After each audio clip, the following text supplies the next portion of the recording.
So let's talk themes.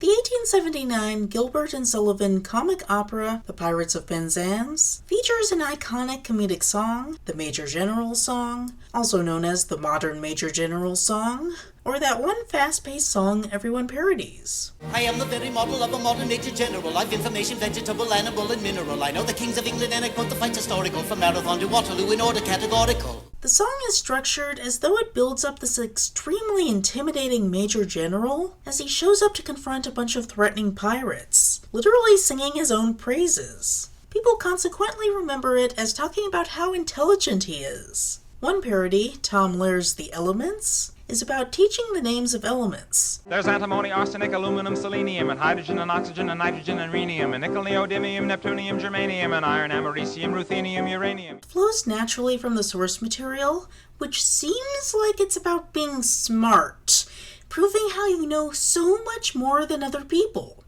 But it's not. In short, when I've a smattering of elemental strategy, you'll say a better Major General is never strategy. You'll say a better Major General is never strategy. The song is ironic, acting as though the Major General is intimidating for all his esoteric knowledge, but ultimately emphasizing that he knows nothing practical. My military knowledge, though I'm plucky and adventury, has only been brought down to the beginning of the century. He studied technical details about historical battles and other countries' militaries, but he doesn't understand strategy, tactics, or anything that should actually make the pirates afraid of him.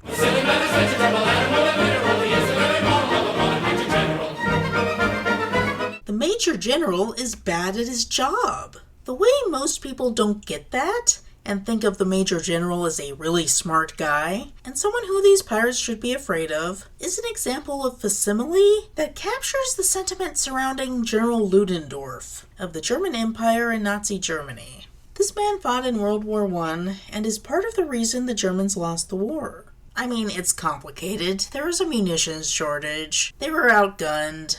But Ludendorff being bad at his job is at least part of why they lost. He later joined Hitler for the Beer Hall Putsch, and is at least part of why that failed too. However, everyone assumes that he must be a great strategist by virtue of being a celebrated general. He was even made into an intimidating supervillain in the 2017 Wonder Woman movie. His reputation is sound even in modern Hollywood, where he's demonized but still represented as a credible threat. So back in the day, when Germany lost the war, it didn't feel like it could have been the result of Ludendorff being incompetent. It had to have been something else. Some external force must have kept the great leader from being able to lead his forces to victory, and there was a scapegoat close at hand. In the end days of the war, when it was already lost, but Germany was still fighting, some of the Social Democrats attempted a socialist revolution, following the example in Russia, the German Revolution. One of their aims was a clean end to the war so no more Germans had to die for a lost cause. They were successful at hastening the end of the war, so they made a convenient scapegoat when no one could possibly blame Ludendorff. An anti-Semitic conspiracy theory was soon propagated that the Jews instigated the German Revolution to betray Germany and make them lose the war.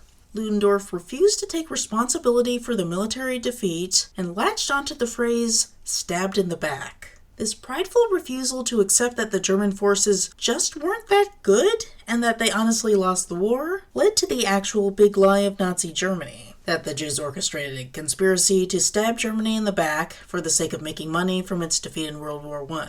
Adolf Hitler took in all this anti-Semitic propaganda and coined the term Big Lie to describe what he saw as a Jewish conspiracy to lie to the German people. He thought that the reason why some people denied it was a result of not being able to wrap their heads around a lie of such a scale. So he pushed the idea that Jews have an inherently duplicitous nature and can manage a big lie, where most people can only intuitively understand the small lie.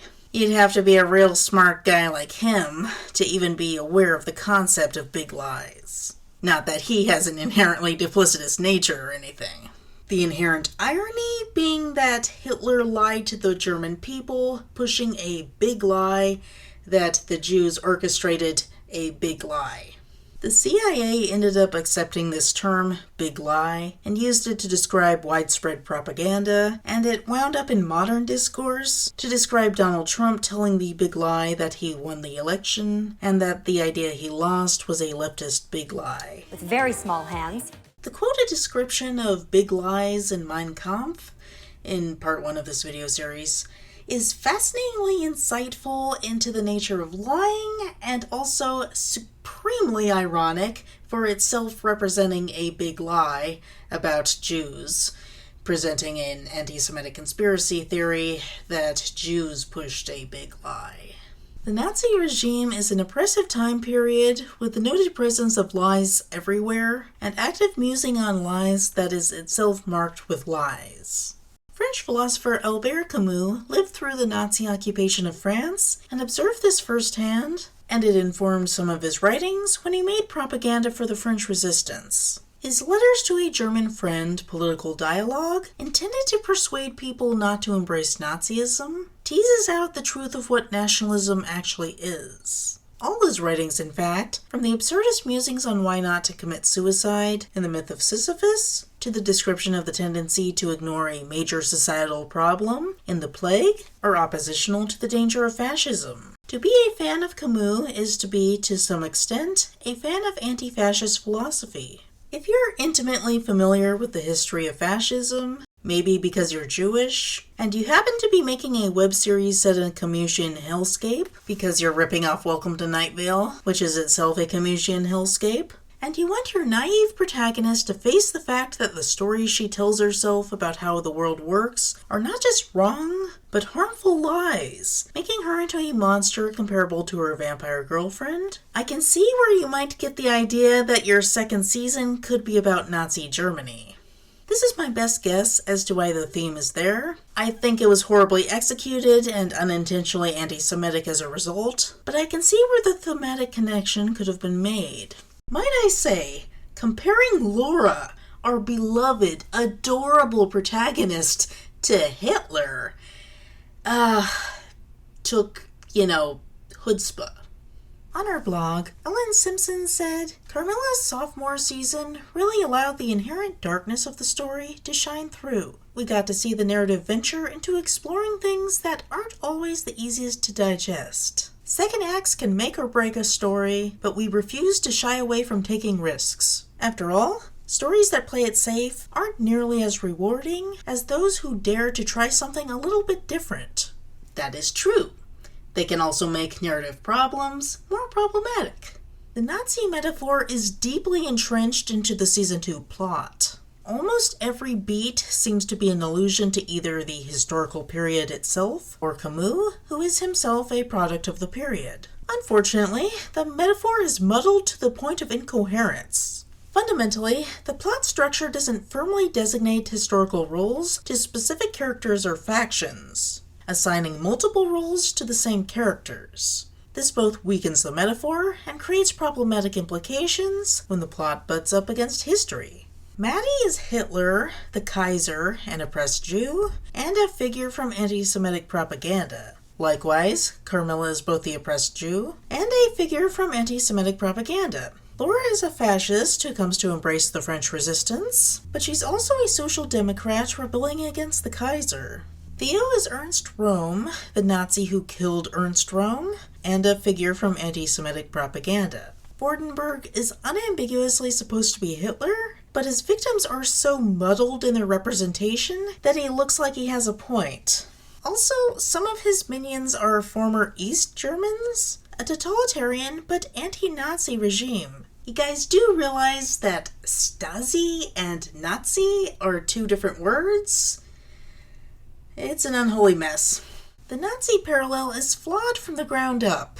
Aside from the new characters of color, there aren't clear bad guys in the conflict that can effectively represent Nazis in the metaphor. In an overall plot made to parallel the rise of fascism, there is no Nazi party represented per se, only bad actors and a general community inauthentically representing Germany. The show alludes to German history with the Silas Street War within the Greek system, the Scoobies getting Vordenberg elected, Vordenberg leading a genocidal campaign against vampires, and setting up a secret police in the Greek system. However, there is no specific ideological opponent paralleling Nazism, no specific fascist Greek house, no Greek system enemies besides Theo and Mel, who always had chips on their shoulders, and ultimately no one to blame but them and Vordenberg, who has a point. The show puts forward a very naive idea where good intentions and bad attitudes matter more than political philosophy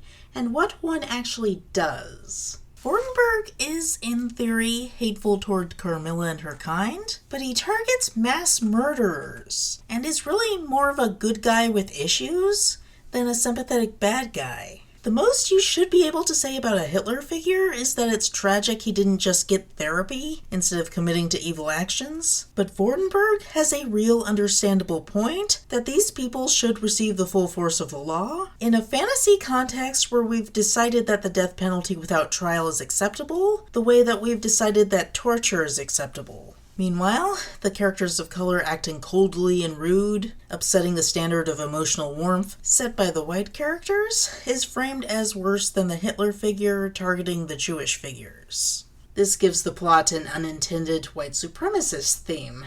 We can compare the handling of Nazism integrated into the Carmilla story with the 2014 Carmilla play written by David McDowell Blue. Carmilla and Vampire Kind are not parallels to minorities targeted by Nazism, only an independent faction with their own agenda that happens to be there when Nazism occurs. A minor character, a hunchback charlatan, is identified as one of the demographics targeted by Nazis, Romani in the recording I have, reportedly Jewish in other productions. And he is portrayed as extremely sympathetic and distinct from Carmilla, who feels threatened by him when he recognizes her from when he saw her when he was very young, her looking exactly the same, and she flies into a rage to scare him off. That distinction does a lot to make the depiction acceptable, characterizing Nazis as a general environmental threat, vampires as their own thing, and targeted demographics consistently sympathetic. That gives room to appreciate the vampire romance and ambiguous morality, without compromising the theme of black and white morality as oppressed peoples hide from the Nazis. There's almost nothing in this world that's absolute. Fundamentally, the web series makes the mistake of framing Laura's naivete in black and white morality beliefs as contrasted by individual complexity, to the extent of overly sympathetic portrayals of fascists, instead of challenging the notion of a just world. You believe not in the harsh truth of the world, but in a beautiful story. The series draws heavily from Buffy the Vampire Slayer, as discussed in Part 1. Laura's pathological belief in being the hero of a story is derivative of Buffy Season 7, Episode 16, Storyteller, and I suspect the broader theme to be derivative of Buffy Season 2, Episode 7, Lie to Me, in which Buffy's old friend Ford leans into the role of a villain because he is terrified of the ugliness of reality, where he is otherwise destined to die horribly of leukemia for no reason. When Buffy feels conflicted about treating him as a villain, she begs Giles to lie to her that becoming an adult doesn't mean dealing with moral complexity. Lie to me. And he tells a beautiful lie that she ultimately must reject. The good guys are always stalwart and true. The bad guys are easily distinguished by their pointy horns or black hats. And we always defeat them and save the day. No one ever dies and everybody lives happily ever after. Liar. This plotline derives from Joss Whedon's interest in existentialism, particularly as expressed by Jean-Paul Sartre in his novel Nausea, which is in the neighborhood of Camus. The Carmilla production is consistently intrigued by the latter. Simpson, writing as Carmilla in her transmedia Twitter account, expresses an appreciation of him in the earliest tweets. So I can imagine them wanting to explore these themes with a Camusian flavor. However, this was misapplied in depicting the black and white conflict of the French resistance versus Nazism as actually showing moral complexity. One can depict heinous villains with sympathetic traits, the MCU's Loki and Killmonger being good general examples, but there must always be an appreciation of the moral line being crossed so that evil can be understood as what it is. Loki and Killmonger are relatable, charismatic, and fun to watch, but you understand when they commit colonialist crimes against humanity, and absolutely must be stopped. You can't kill an entire race. Why not? The sun will never set on the Wakandan Empire. This basic concept can be extended to depictions of Nazis and fascist collaborators. Life is Beautiful and Jojo Rabbit do a good job of portraying some of these guys as likable, affable people who absolutely deserve to be killed because they did cross a line. Jojo Rabbit, particularly, has this one gay Nazi played by Sam Rockwell, who shows some moral complexity in assisting the protagonist, Jojo, to masquerade a Jewish girl as an Aryan when the situation is made personal because he likes the kid. Like Danny helps Laura hide Carmilla, and he does Jojo a favor with his final act by calling him a Jew and not a Nazi, which is thematic to Jojo's moral journey away from Nazi indoctrination and keeps him safe from the Allies' execution of Nazi combatants. Jojo himself is forgivable because he's just the right age to be characterized as simply naive, doesn't do anything past an attempt to write a book parroting Nazi propaganda that you can tell is really, really silly, and ultimately chooses the side of the Jews. This is a good portrayal of moral complexity in the face of fascism, without shying away from the evil of fascism, muddying the waters by portraying the Jews as partially immoral themselves, or implying that good acts on the part of fascists negate their evil acts. Writer-director Taika Waititi, a Maori Jewish man who also plays Jojo's imaginary friend Hitler, made the film as an allegory for why white kids shouldn't become Nazis at a time when neo-Nazi recruitment seems to be ramping up. He explores the way Nazi propaganda makes it attractive to white kids in search of an identity through comparison to Beatlemania and the general concept of nerds memorizing weird stuff. In the framework of a young boy's indoctrination, we can appreciate why people can be attracted to Nazism and understand why this ultimately represents a childish naivety. There's first a strange appreciation of nerds feeling empowered by leaning into their fandom, with the understanding that there are very serious dangers lurking around the edges of Jojo's particular fandom, which transitions into the broadening of his worldview when he comes to develop romantic feelings for a Jewish girl, allowing the demographic likely to be swayed by Nazi propaganda to grow with him, and come to ultimately embrace rejection from Nazism, as Sam Rockwell's character calls him a Jew.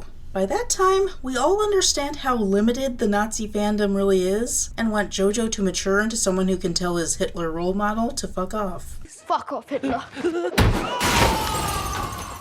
Laura's journey is similar to Jojo's as a naive, relatively young woman who comes to embrace fascism as part of her childish fantasy, holding herself as the hero in a scripted narrative. But it's not as good because it wasn't written as a coherent allegory about why it's wrong to be a Nazi. While Jojo Rabbit is all about that one theme, Carmilla Season 2 is thematically muddled, with the anti-fascism subordinated under the nods to Storyteller and Lie to Me, the murder mystery, interpersonal drama, resolving the Lofi plotline, and setting up Season 3.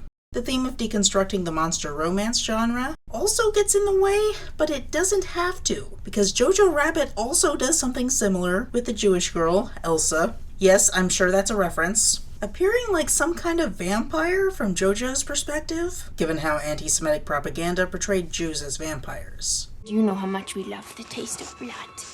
Carmilla and Maddie, meanwhile, embody the tropes represented by that same propaganda while serving as Jewish figures, which is honestly horrible. Something went seriously wrong in the writing of Carmilla Season 2. When discussing this kind of thing, one's mind would naturally gravitate to the question, if one is not X, should one write about X's greatest tragedy? If one is not Jewish, should one write about the Holocaust? Mel Brooks says no. He has made no secret of the fact that he condemns Life is Beautiful director Roberto Benigni for writing edgy Holocaust humor when he has no personal connection to the victims of it. My father educated me on the Holocaust as a kid through the film, and he made it clear that it's important that people unconnected to the tragedy practice empathy with those who are. Treating the divide like it's more significant than it is lays the groundwork for the kind of racism that led to the Holocaust. On the other hand, there's all this social justice discourse about own voices and cultural appropriation. I don't want to be hardline like Mel Brooks or certain segments of the social justice movement that want to divide everyone up by culture, because I am wary of this leading to apathetic sentiments that can bolster white supremacism. That said, the potential for bad writing goes up when one doesn't have close familiarity with the issues at hand. And when dealing with sensitive subject matter, the outcome of bad writing can be particularly hurtful. As such, I would stress the importance of research, not simply of the timeline of the rise and fall of the Third Reich, but of the people impacted by it, whom you're representing. It might be easier for Jews to write this stuff without making harmful writing decisions, because they come from the cultural background that would buffer them from such things. But they aren't immune to anti-Semitic writing choices either. Cultural ignorance is a handicap, but handicaps can be overcome.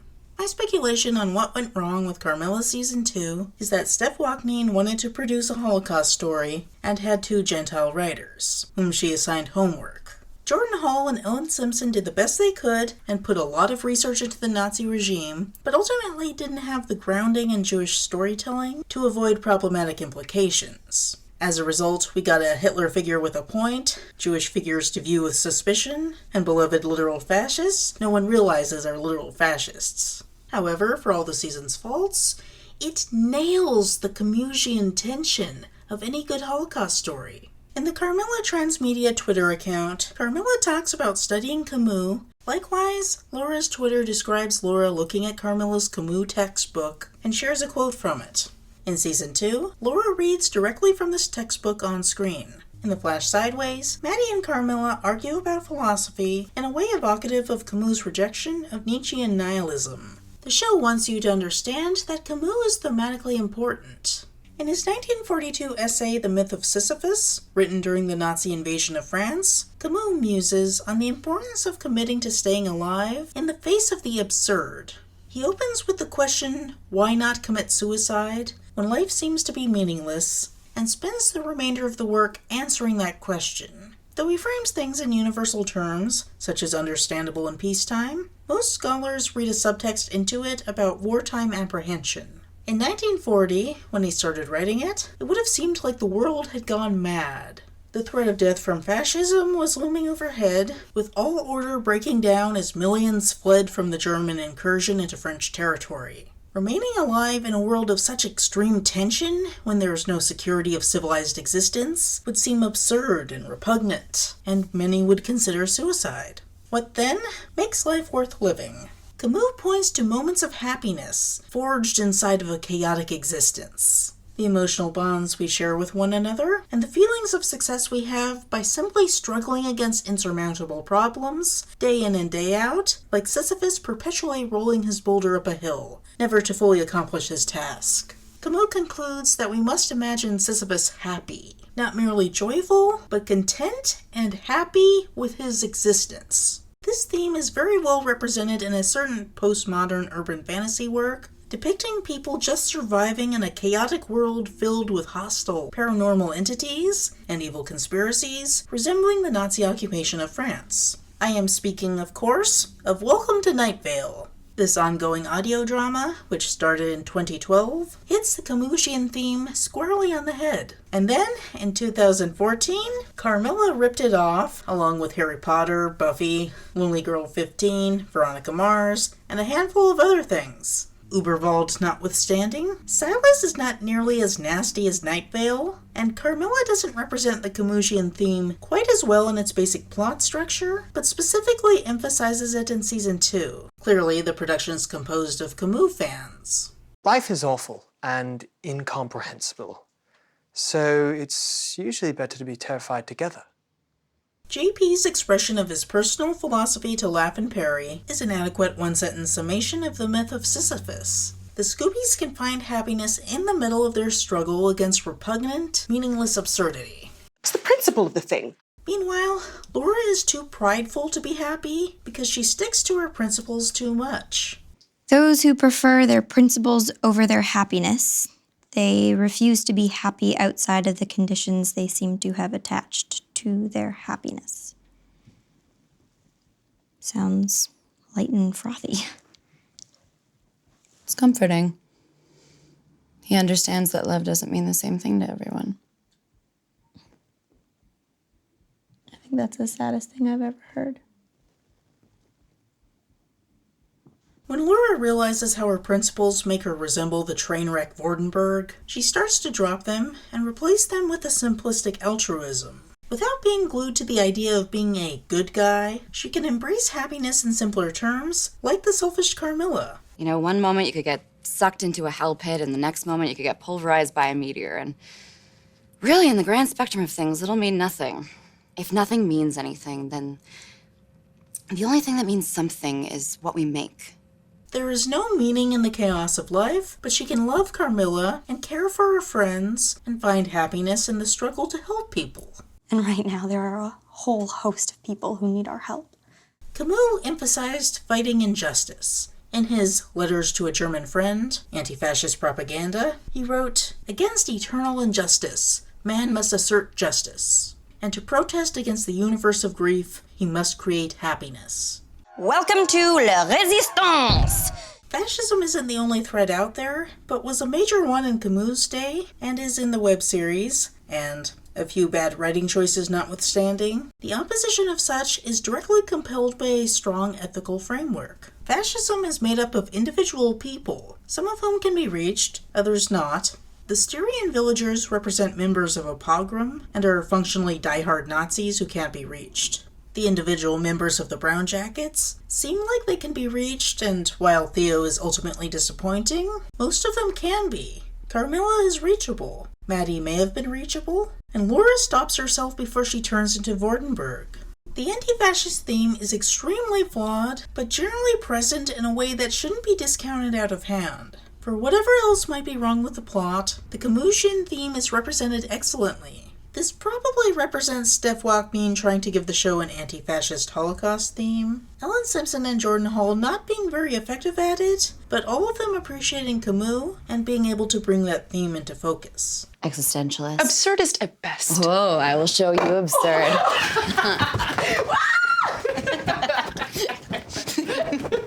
However, there is another problem apparently caused by a lack of cohesion among these creatives. The apparent bisexuality of the main characters, as represented by Jordan Hall, being hindered by Steph Walkmean and Ellen Simpson's declarative statements to the contrary. This probably represents biphobia becoming pronounced in the lesbian community at the time. Before I get into it all, I would love for you to comment below why you think bisexuality is fake or why you think it's real, because I know you bitches be crazy about this topic. As exemplified in the comedic stylings and political commentary of then-popular lesbian YouTuber Ariel Scarcella. If you had to describe bisexual girls in one word, what would it be? Greedy. To be honest with you, confused. I'll go with messy. Rare. Who has since turned into a far-right grifter, churning out transphobic content that gets cited by Breitbart. Immediately following the release of Season 2, Episode 6, The Chair of the Board. You were always in the middle of some one great romance or another, weren't you? Oh, don't need him. He's a poet. Or her. She's got such a beautiful voice. Or that one. She's just too pretty to ruin. People started speculating that Carmilla was bisexual. I genuinely think that Jordan Hall was trying to imply this, and Walkmean and Simpson approved of the script without understanding the implication. Walkmean was quick to back up a fan, calling Carmilla actually a lesbian, with the following post. Yes, Carmilla is a canon lesbian. Things to consider. Who said they had sex? Are you implying romance? Who said Maddie is a reliable narrator? She clearly has an agenda. Perhaps she loved his poetry. She loves poetry. She's over 300, and perhaps not a gold star. Suggesting different interpretations like that implies that Walkmean didn't know exactly what Hall was trying to convey. She thought they were on the same page about Carmilla being exclusively a lesbian, and assumed that somehow the writing would lead in that direction. I find these suggestions off base. 1. Yes, the point is Carmilla seemingly being romantically attracted to men as well as women. Whether or not it's a list of people she had sex with or not kinda misses the point. 2. Maddie is never framed as an unreliable narrator. Not in the way that Dean Perry and Vordenberg are. Her apparent lies that Vordenberg exposes are really Dean Perry's manipulation and Vordenberg stretching the truth. Maddie is unethical, even evil, but she speaks with brutal honesty. She makes no secret of her agenda to break up Carmilla and Laura, and she seemingly does so by telling the absolute truth. Everything she says is a lie, Laura. Except it isn't. Everything she says is true. Yeah, the way she says it is all horrible and twisty, like some evil total perspective vortex, but it's still true. 3. You're just guessing. I mean, that is just a guess. Actually, I suspect that the young man who wrote poetry is an allusion to Lestat's attraction to a young man who plays violin in Anne Rice's Vampire Chronicles. Anne Rice's vampires are all bisexual. 4. The concept of gold star lesbians is entrenched in biphobia. That particular phrasing, instead of just saying that she could have experimented with men before figuring out her sexual orientation, is a bit of a red flag. If a straight girl sleeps with a lesbian, we're like, ooh. But if a lesbian sleeps with a guy, we're like, ooh, what is that? No gold star. No. You're right. I can't believe you know that term. Good job. The L word. That said, the scene does imply actual romantic attraction, thus making Laura jealous. Later on, Carmilla says that she never had the same kind of romantic attraction to anyone but Laura. All I know is that in more than a century, you're the only person I ever found worth saving. You and no one else. Implying that that was a list of people she was interested in. There was backlash to this post from bisexual fans, and Ellen Simpson soon joined the controversy through Tumblr's Ask messaging function. Tumblr is a blog site set up for readers to send questions to individual users through Ask. A user can either answer questions by posting the response on their own blog, or through a private response to the asker. Under the pen name Animatics, under which she wrote a lesbian romance novel, Ellen Simpson encouraged fans to send her questions about Carmilla. When a fan using the name Samaritan Access asked her to clarify if Carmilla was bisexual or pansexual, Simpson replied that Carmilla just liked the guy's poetry and is a lesbian. The fact that she offered no more character insights than that suggests to me that she just read Wacmin's post and assumed it was accurate. I genuinely think that Hall wrote Carmilla as bi like Lestat, and Ellen Simpson just didn't pick up on it. A few other fans asked her about Carmilla's sexuality, and she gave clipped answers about Carmilla just being a lesbian.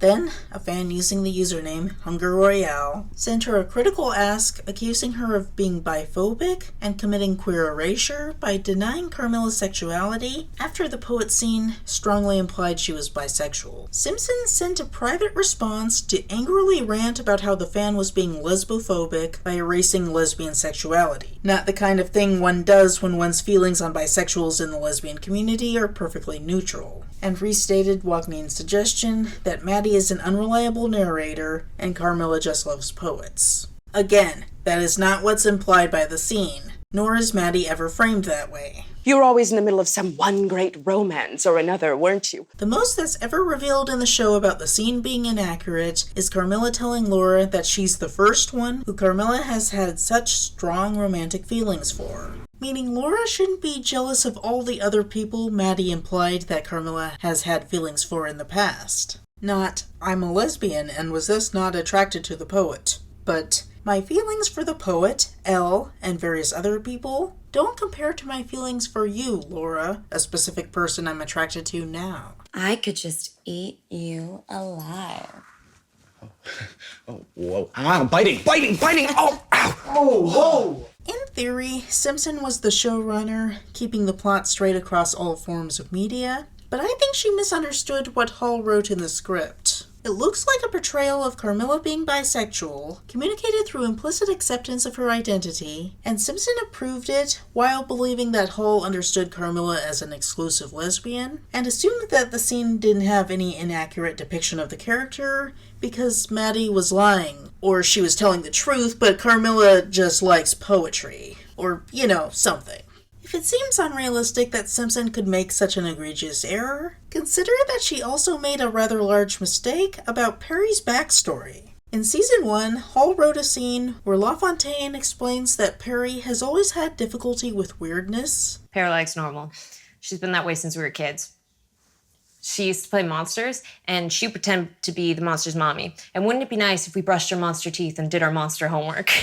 During the span of Season 2, Simpson wrote a contradictory statement in Laugh's Twitter account. asserting that Perry's current obsession with the mundane is an overcompensation for an earlier Wicca phase, which Simpson leans into in the prequel Season 0, with the portrayal of Perry being obsessed with pagan spirituality, as a humorous contrast to her current character. Maybe, like General Ludendorff leading the Germans to defeat, Ellen Simpson just isn't that good at her job, and we're just assuming that she is because she has the job. Understandably upset at Simpson replying in private with such a mean-spirited tone, which she presumably wouldn't use if responding in public, Hunger Royale sent another message to clarify her point. Simpson again responded in private with an eye-rolling statement about how fans are free to hold the personal interpretation that Carmilla is bisexual even though she's obviously a lesbian in the show, saying sarcastically, Carmilla, a noted and longtime lesbian figure in literature, can be bisexual for liking a guy's poetry. Yeah, that wasn't her finest hour.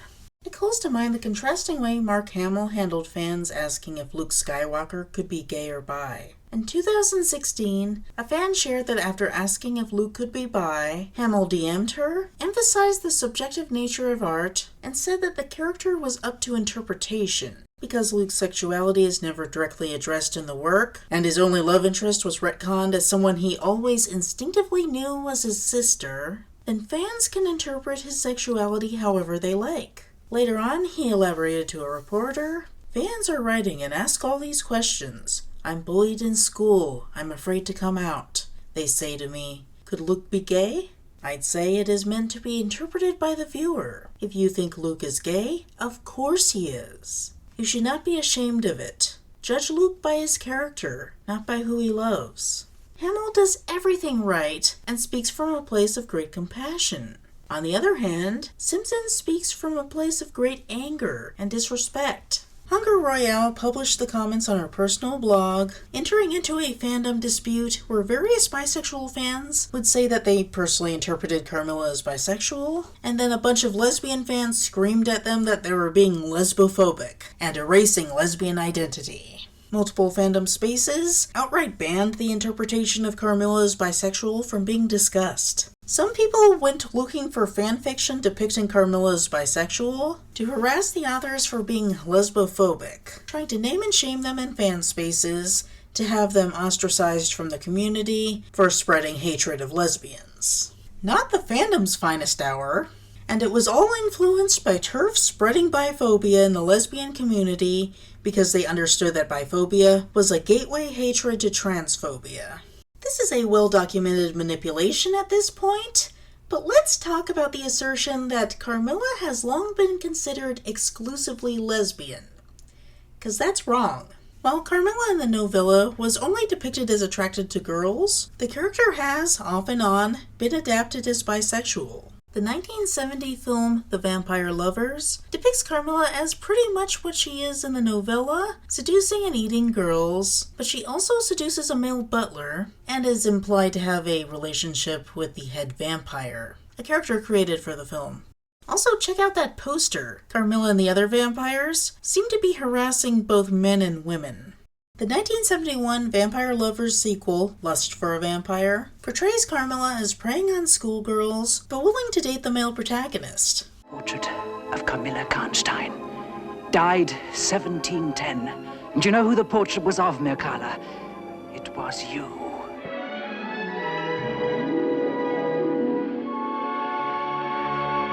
And the 1971 prequel Twins of Evil depicts her in a relationship with the male head vampire. The 1980 John English song Carmilla depicts her as the male speaker's love interest. The character, as a femme fatale vampire seductress with a specific look and backstory, is more than just a woman attracted to women, and can reasonably be written as bisexual without erasing the fact that she can be attracted to women, which is what lesbian meant until radical feminists rewrote history to further their biphobic and transphobic agenda. Outside of a queer-positive framework, Carmilla's bisexuality is depicted as part of the degeneracy of vampirism, a form of hypersexuality associated with evil. However, within the queer-positive framing of the web series, there is no such problem. Natasha Negovanilis identifies as pansexual, and she is able to bring a respectful portrayal of a Carmilla that can be into men as well as women, while currently being with a woman. Similarly, Elise Bowman identifies as bisexual, and some fans could see some chemistry between Laura and Kirsch that is also a legitimate interpretation of the work. It's only queer erasure if her attraction to Danny and Carmilla is denied at the same time. Biphobic lesbians have trouble understanding that bisexuality is a queer identity. I honestly think that the line in season 3 about Laura coming out to her father as a lesbian before the show... Do you remember what I said to you when you told me you were a lesbian? Thank God you finally said it. ...was specifically to kick sand in the face of bisexual fans who saw themselves in these characters, and interpreted them as bi. Up until Wapneen and Simpson asserted Carmilla as a lesbian, and probably encouraged the season 3 line asserting Laura as a lesbian, the story is ambiguous enough for queer inclusivity across the board. The retcon stems from biphobia in the lesbian community that started to surge alongside the growing TERF movement, who used feminist rhetoric to attack trans women as men invading female spaces. Recognizing that it was effective to gradually shift lesbians into being transphobic by first making them biphobic, TERFs flooded Tumblr with biphobic feminist rhetoric, characterizing bi women as aiding patriarchy by surrendering to compulsory heterosexuality and bringing men into female spaces. Biphobic lesbians became increasingly vocal throughout the internet. It became popular for lesbians wanting to be feminist to clearly delineate lesbian characters as characters to be honored as purely associated with the feminine realm, who would never be interested in men and thus be untainted by masculine corruption. The concept of sapphic feminist characters became intertwined with this gold star lesbian ideal held up by biphobic TERFs. This was happening everywhere in online lesbian circles, and is specifically notable in the context of Ariel Scarcella, who was outspokenly biphobic and transphobic. She churned out content and presented herself as an enlightened, modern lesbian woman who hears out all criticism, even if she doesn't agree with it. So a lot of her failings got swept under the rug, even as bisexual and trans people tried to express concern about it. Curious, the new fragrance for straight girls. Because that's all they ever are. Why wasn't I born a man? Is that non-sensitive to trans issues? Because that's like really in right now. Scarcella does not have any direct connection to Carmilla, but Scarcella generally represents where the community was at the time. At the same time, the Gay Women Channel, a YouTube channel aiming to be a network for lesbians, with talk shows, skits, web series, and an independent film, had collaborations with both Scarcella and the Carmilla production. Carmilla actors joined the cast of the Gay Women Channel for some of their content, including the independent film.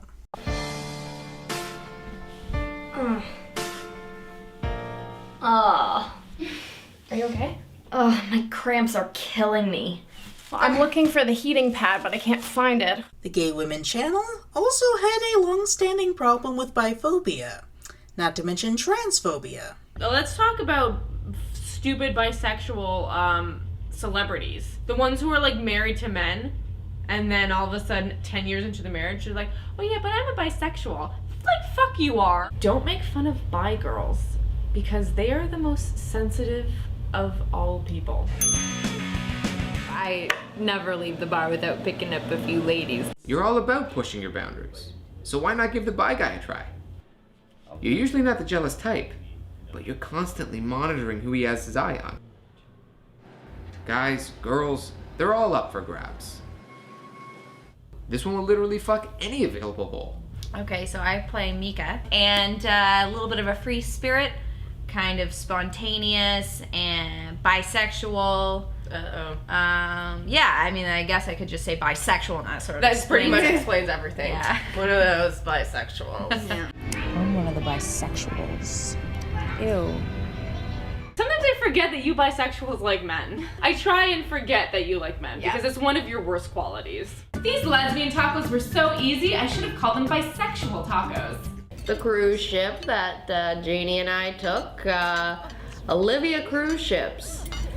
There was a lot of women on the cruise ship, actually. A lot of women. I just had sex with Adriana from the Gay Women Channel.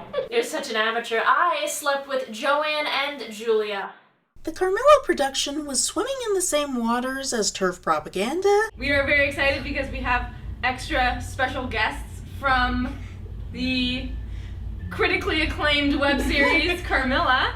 And at the same time, Ellen Simpson was pushing back hard against fans interpreting Carmilla as bisexual. I've been mostly following the Word of God declarations that these characters are lesbians, not bisexual. But let's be clear here. Laura, Carmilla, Laugh, Danny, and Kirsch could all be reasonably be read as bi in seasons 1 and 2. However, Word of God, as represented by Steph Walkneen and Ellen Simpson, says that all these characters are only into women. That Laura misread Laugh as into JP, but they're sapphic because their gender identity is non-binary, never quite receives full respect in the framing. That Danny was just confused by vampire emotions. And season 3 explicitly lays it out that Laura is a lesbian. The writers make a stand for lesbian feminism, and they end up being hatefully biphobic and effectively show support for TERFs. This then empowers lesbian fans to scream at bi fans for seeing themselves in these characters and viewing them as bi. Sorry, not sorry, but the plot supports the bi reading in its own context. Carmilla Season 2 is a hot mess. It's an Antifa story with a pro-fascist theme, and it's a queer-positive story with a biphobic theme. Its showrunner doesn't recognize that LaFontaine is legitimately non-binary and is concerned that depicting them as attracted to men is lesbian erasure. There are fun characters of color this time, but they're all villains. It is heavily flawed, but it's still a compelling depiction of pathos and a deconstruction of the monster romance story, with a gripping Camusian theme. The show course corrected after the backlash to the harsh tone, but I honestly think that it went too far. Season 2 has severe storytelling problems, but it's still worth being celebrated, warts and all. And now, the weather. No way for you to hide from the dreaming of the